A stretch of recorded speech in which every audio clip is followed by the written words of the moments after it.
Brian, how are you? Which part of the world are you in? Yeah, I'm doing well. Thanks for asking. I'm based in Hershey, Pennsylvania. Awesome. Give us a 2 minute background. Give us your story arc more than what you do right now. Where did you start? What shaped you to get where you are right now? Yeah, that's a great question. So my kind of villain or hero story, I suppose, is I've been in consulting really my whole career. I had the privilege many years ago in college to do an internship with a business process consulting firm, and who knew? This is back during the recession period that would end up being my career. So kind of always been interested in process, procedural change, and the GTM side of things, and I spent a lot of my career in construction industry technology with project management softwares and things like that. Owned a few businesses over the years, so I think my entrepreneurial background shapes a lot of how I view business and leadership. Had some success in business and discovered HubSpot, about a decade ago or so when it was an email marketing tool. Fell in love with it, kind of decided to build a career around that. So worked at HubSpot for a few years, and I've been on the HubSpot partner side for about the last five, and really enjoyed that. So presently, I'm the Chief Revenue Officer of Aptitude. We're a leading technical HubSpot consulting firm. And so I get to kind of combine all my loves, technology, consulting, HubSpot, along with data. And it's really been a great fit. That's awesome. That's really good. One of the things we wanted to talk about today was the future of agency, right? Let's take a step back. Now, over the last 25 years or so, consulting has only grown, right? Consulting has Hmm. always been roughly about a third to maybe a little bit more than that of IT spend. A third of it goes towards consulting and services. About another third of it goes towards hardware, and another third of it goes towards software. Roughly, it's not Hmm. perfect, but consulting has changed quite a bit, and it's grown very, very well over the last 30 years, and the space has Right. changed. But if you look at the mid-sized businesses and the larger businesses, so mid-sized to large businesses, what are the two, three things that you're seeing change dramatically in the last 2 to 3 years because of AI versus where it was maybe even 10 years ago or 5 years ago? Yeah, it's a great question. I think some of the things that I've seen change really since the evolution of what we now call AI and these large language models is just an interest and excitement in technology. It's probably the biggest thing I've seen. So we've all used technology for a long time. I think many industries and companies within were resistant and many companies still leveraging, Excel as a CRM, for example. I think what I've experienced, probably the number one driver is just a shift from a resistance to change to a feeling of immediacy and urgency to change. I think there's a lot of feeling, hey, if I don't embrace AI and new technology, I'll be missing out, right? I mean, we think back to, the evolution of the internet and the dot-com burst and all those companies that said, oh, the internet will never be a real thing, books won't go away, and they are. I feel like we've maybe learned from that a little bit as a society, and so a lot of excitement, a lot of renewed interest in kind of GTM systems and process. It's probably the biggest change that I've seen in the last 2 or 3 years, and I think thereby just systemic peer pressure, right? If you're not, why not? Yeah. I mean, I think as an executive, yeah, in different professional circles and talking to other peers and colleagues, if anyone's like, "Oh, we're not really adopting AI," everyone looks at them like they have three heads. Like, what do you mean? Because I feel like we've all identified this is where we're headed, and it was very revolutionary, very disruptive, but it's become status quo pretty quickly. Let me ask you something about systems and data. Let's go through and explore those two areas first. Many companies want to, the new du jour, which always was the case, is automate. Automate as much as you can, right? But now with LLMs and AI, there's a renewed focus to automate, to eliminate a lot of things that people consider people touching people's stuff, which they shouldn't be doing. It should just be automated. But many companies don't have probably the right data. They might have to relook their workflow and their processes.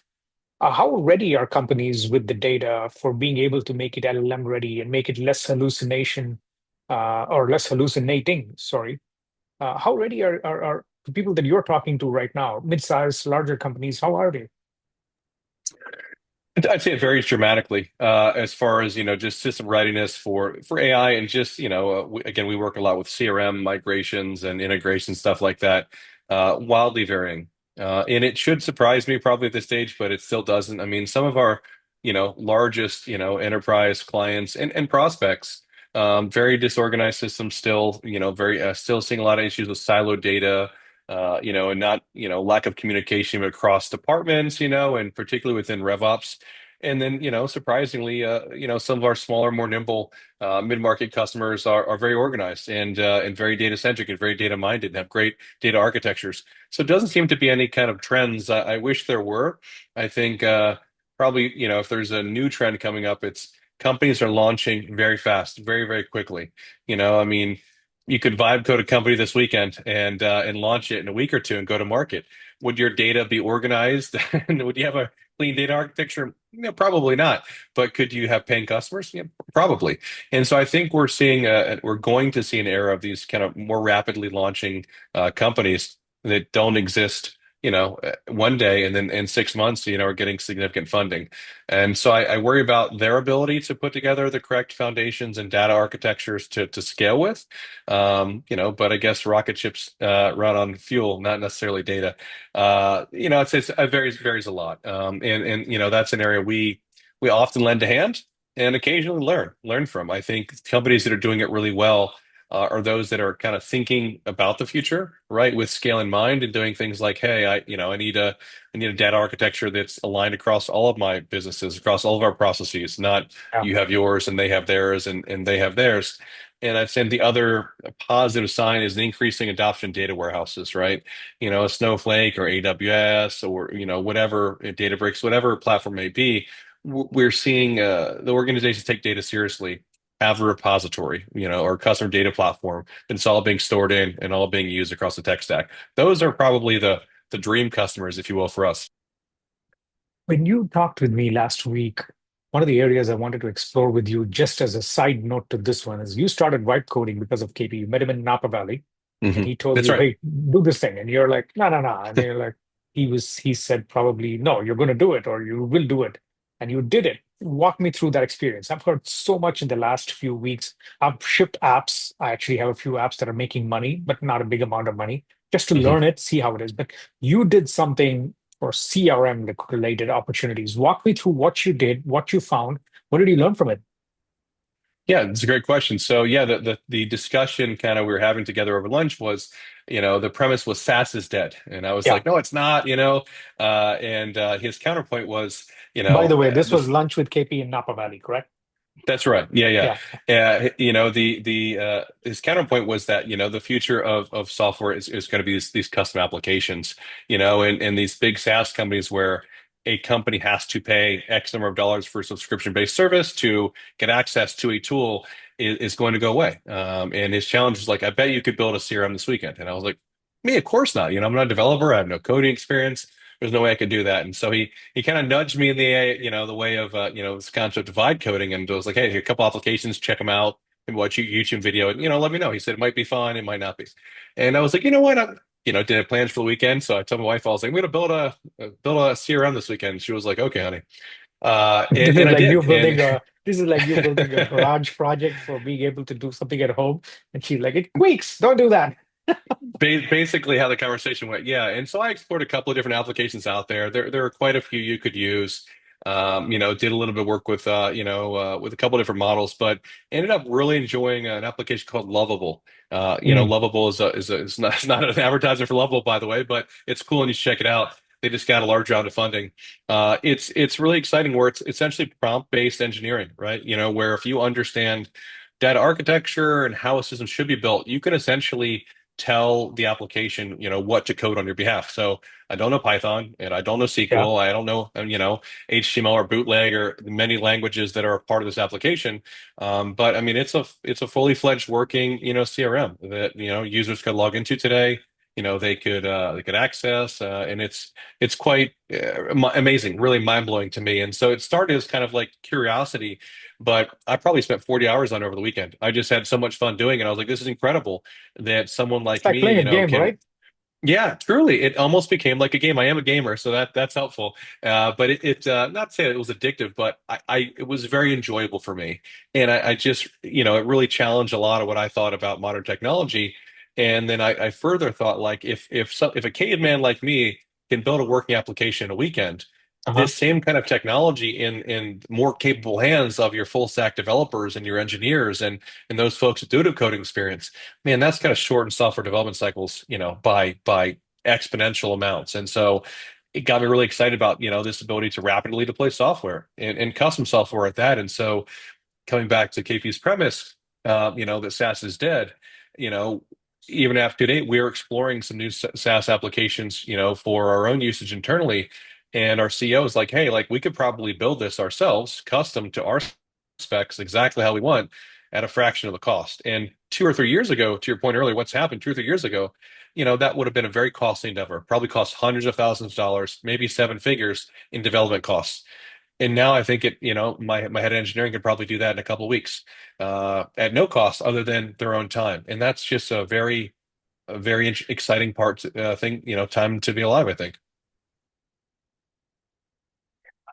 I think the interesting part, but I've seen even with vibe coding, Brian, is that it is very easy to get prototypes done. It's very easy to show somebody instead of tell somebody what you want. So instead of now going to a developer and saying, I want to be able to build this, you can literally show them what the user experience would be like. And they kind Mhm. of understand, okay, this is what the backend tables need to look like in the database. This is what the middle layer for the business logic is going to be. It's a lot easier to think through those things. And also, I've got a newfound respect for, I've always been a product manager in some ways, shape, or form. I've got a newfound respect for product managers that give you details and specifics because engineers need details and specifics. You can't just say, I want a CRM app. You've got to go really into detail, right? You've got to be able to Right. say, okay, what happens when this happens? What happens when these two things don't correlate with each other? Things like that. Hmm. Okay, so we've explored that. Let's go back to the topic that we wanted to start with, agencies. In the Hmm. world of vibe coding, in the world of LLMs, in the world of some people saying LLMs are replacing consultants like McKinsey, what does the agency of the future look like? Will it be what it is right now? Is it going to dramatically change? Will the things that they offer change dramatically? We're hearing a lot of different things, Yeah, it's who knows? It's probably the short answer, but I can share with you my thoughts and vision on it. Is I think in the customer support cycles in kind of low level tier one support and stuff like that, we're already seeing it. According to one SaaS executive, replacing 50% of human workflows. I'm not sure I believe that, but I think we're headed there. Is AI going to replace your top consultants? No, I don't think so anytime soon. But I do view AI very much as a tool. To help those top consultants become even better, right? To move a little faster, to get to market a little bit faster. So I think, your top performing folks in agency and consulting are going to leverage these tools, embrace them to kind of go to market faster, to move ideas, to get products to market faster, to help them be more efficient on a weekly basis, to get more work done in less time. And I think as we look at truly kind of the future of it, kind of agentic workflows in consulting, a couple things that I'm excited about and interested that I think are coming soon is we'll have this concept of these always on engines, right? Your agents right? are going to run in the background. They're going to constantly be analyzing data, whether that's your data, your client's data, and maybe they nudge consultants if a particular thing happens, right? I mean, companies are doing this now, like, hey, take all of my call transcription data and feed their large language model and listen for these keywords. If you hear this keyword, do this. So we're seeing actions being taken upon that. I mean, there's the simple stuff like write an email recap for me, stuff like that. But I'm talking about, like, really nudging folks with actionable data.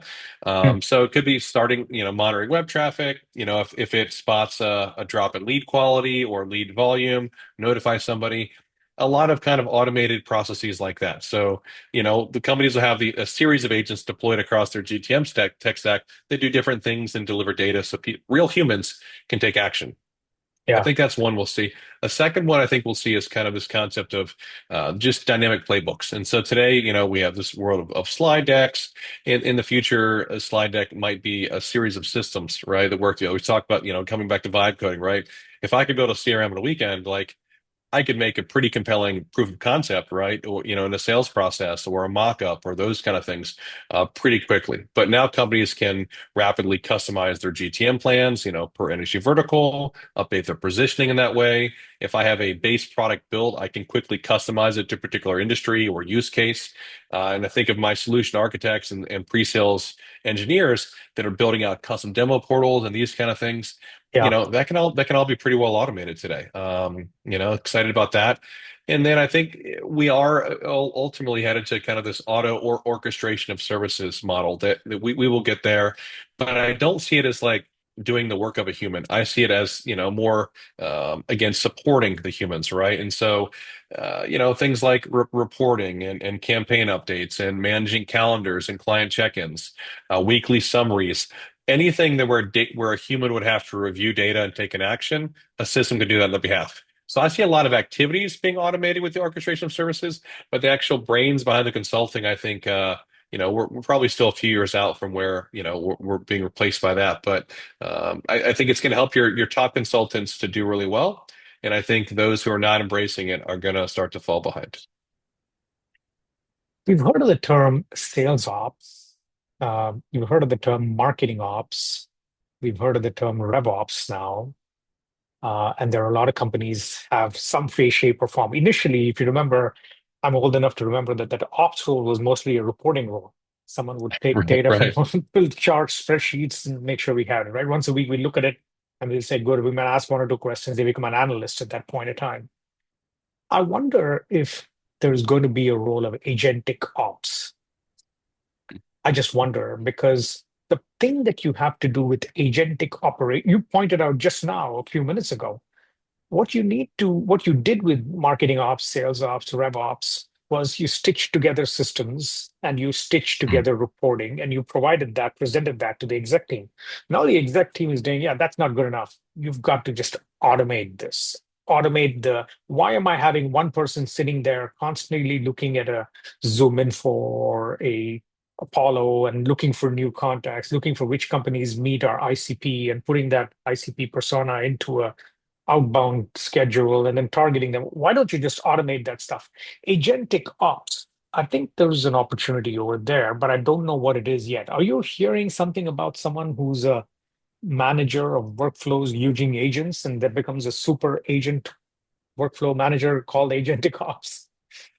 Yeah, we are. I mean, if you were to look on LinkedIn right now, there are starting to become job titles like this. I think it started as kind of GTM engineer is kind of the first topic we heard, and Clay pushed us pretty far in this boundary, right? Because Clay basically gave us, you know, AI at your fingertips in an Excel, in a familiar Excel-based format. Yeah, yeah, And we needed folks were experts at those different, I think they call them plays or something like that. But essentially, almost small agentic experiences within it. I want this tool to do this thing for me. I want this tool to do this thing. I want to enrich my data in this way.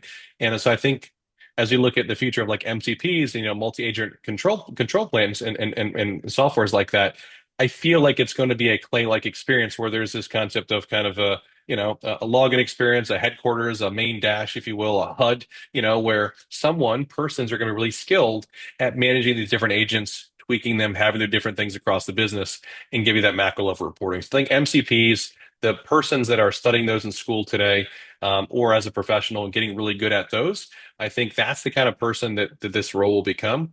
At Aptitude, we recently just tapped someone for an internal role, essentially to lead our internal AI efforts, and it was a big investment, for the company. We're really excited about it. This person is a very bright individual and very skilled in the space, and so we believe truly that is where we're headed. If we don't have someone dedicated to this, it's not going to be taken as seriously as it probably needs to be. And I think that was a big commitment by our leadership team to kind of we think do things the right way. But I think yes, companies this role exists today. It's going to become more common in RevOps in the same way, you may have a CRM admin, you may have like an, AI agent admin, right? But I think it's going to, all be based around the concept of like who's running the MCP and who's responsible for the different workflows that each of these agents performs. yeah. Let me ask you about this area that you had talked to me about last time when you and I were speaking, right? back to the question of what does the agency of the future look like? What does the consulting and company of the future look like? Now, there are some companies that will say, I'm going to hire a agentic ops person, GTM engineer, whatever you say. And a lot of companies are going to say, maybe you don't need that as much simply because the number of things that need to be automated is fairly small. Or this could be someone who's championing AI. So I would do that with an agency. If you look at the agencies of today, especially on the marketing side, on the sales side, many of them on the marketing side are more people that know specific things, right? They know Marketo, they know Salesforce, they know HubSpot, they know that system very well.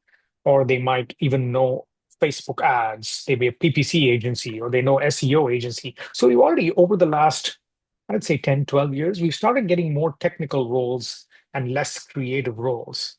Does that continue? It has to because content is, being created by AI now. Likely not as good as human content. So I think there'll still be a lot of, there needs to be kind of really bespoke custom agencies. That will always be a need that exists. There are artists, right? And there are systemic, persons, and I think they're different views. So, but I'm inspired by things like if you see any of Adobe's content about fireflies, right? I get excited about a world where a creator can just have a conversation with their computer essentially and to make the necessary edits, right? And so imagine somebody that's already, a bright artist and very creative and capable of these highly creative tactics, able to use AI to move exponentially faster. So I have a friend who's a photographer, and after a large shoot, it would take him a couple of days to sort through the images to find the right ones ultimately to share with the client. He said I can do that in about 20 minutes now, right? And so imagine how many more clients. Yeah, correct. Yeah, it does it all for him, right? Wow. Imagine how many more clients he can take on, or imagine how much more business and revenue he can generate. And so, I think as you look at creative versus technical versus AI, they're going to converge more. They probably were I think opposed for a while, and they've kind of come. Maybe they're friendly again. I think we'll see a reconvergence where a business that does technical consulting will be able to do some creative. I think, and businesses that are specialized in creative will be able to branch more successfully into technical services. And you alluded to it, but just to call it out. There will be AI only agencies where businesses, the only thing they do is AI consulting. It probably exists today. I couldn't name one, but there's going to be such a need for it, right? Companies are going to say, "Hey, AI is important to us. We don't know how to do it, or we don't." Let's not have this conversation today, but we don't want to manage the risk associated with it, right? We'll Or it outsource that to costs too you. much to hire somebody to do it. Correct. Correct. So today we have a lot of there's fractional executives. There are a lot of freelancers and fractional RevOps, leaders and stuff like that. We will see, I think, fractional AI support as well, where the emergence of these solopreneurs that are really, really skilled at these tools will be able to consult to businesses, 5, 10, 20, 30 at a time, and make a good income doing it. Being highly skilled in these areas. And I think if I was a full stack developer nowadays and looking for a side hustle, that's probably what I would do. Maybe you don't need to be a full stack developer, as I evidenced earlier. But I think that's a totally new industry that exists today and is going to continue to flourish. Does it compete with consulting, technical consulting? I don't think so. Probably works together. Does it compete with creative? I don't think so either. But they'll probably be the three, probably three instead of two, I guess, right? Yeah.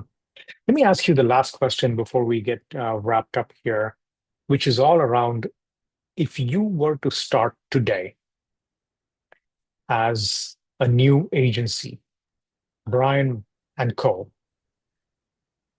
what would you focus on? Who would you hire, if anybody? And who would your customers be that you think might get you to a year from now? You say, yeah, we did the right thing by starting an agency at this time. It's a great question. I think being a serial entrepreneur myself, the lesson that I would tell future self or someone else is you just have to start. So many folks have great ideas. So many, would be entrepreneurs and successful Fortune 500 executives just never have the courage to start. They think it, have a good idea and maybe they never write it down. I would say, you know, always write down your ideas is the first thing I'd tell somebody. You'll never know when they're going to become relevant again, but having the courage to take action. And if I were launch a company tomorrow, I would be highly specific about my ICP, about my TAM, ideal customer profile and total addressable market for those non-acronym folks. And I would probably look at it. I'd look to solve a problem in a particular niche industry. right? So it's industry that you have experience in, that you're an expert in, that you know a lot about. If there's a particular problem within an industry that has never been solved or solved really well, I would probably, say look at point solutions like that because we had point solutions, 5 and 10 years ago, right? And I think we with AI and only in the last 5 years we've tried to get away from point solutions, right? And these consolidated applications, right? HubSpot's a great example. We want a customer data platform instead of 7 or 8 different tools. You can do all those things in one tool, and that's great and that's exciting. I think with AI and again the ability to launch these applications and companies quickly, we're going to see point solutions kind of fall back into style. So, that'd be my recommendation. As far as hiring, go to market. It's general business advice and don't go to business with a friend. But I would say find somebody that balances the yin to your yang, right? If in business, I talk about kind of kites and rocks, and many founders are kites. We want to fly in the sky and have these big ideas and all these things. You got to find someone who's your rock that'll bring you back to reality when you need to and kind of help you stay grounded. And I think if a kite and a rock start a company together, that's probably the best case outcome because they think differently and they're going to approach problems differently, and you're going to get comparative ideas that I think could help you scale faster. And again, that'd be probably my general advice. And obviously, if you can use AI or buy a .ai domain extension, that's probably going to help you. Absolutely. Thank you, Brian. This was terrific. Thank you so much. Thank you for having me.